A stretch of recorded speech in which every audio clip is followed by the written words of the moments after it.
شد لي الميكرو. الحمد لله رب العالمين وصلى الله وسلم على نبينا محمد.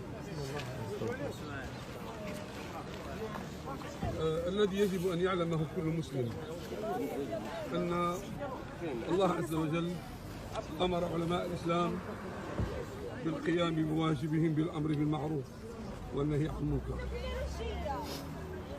ويأبى الناس إلا أن يبدلوا ويغيروا وجعلوا المنكر معروفا والمعروف منكرا، فأصاب الله هذه الأمة بذل وسقوط وحقارة وويلات.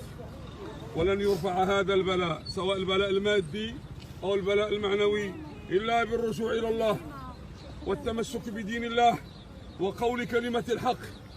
هذه راها جنة هذه لمن عبد الله وقصد وجه الله.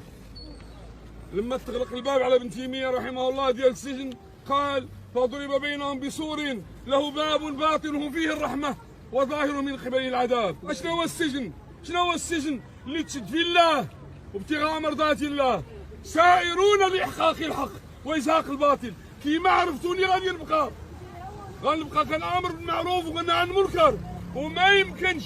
وهذا الذي هو قائم الآن مع اليهود ليس تسامحا، إنما هو مسخ هوية، وإنما هو أشرح ذلك شرحا بينا إحقاقا للحق وإزهاقا للباطل. اللهم خذ بأيدينا إلى إحقاق الحق وإزهاق الباطل، ولن نحيد عن قول كلمة الحق. ولا يستطيع طالب علم أن يعيش دون أن يأمر بالمعروف وأن ينهى عن المنكر. في الأمر بالمعروف حياتنا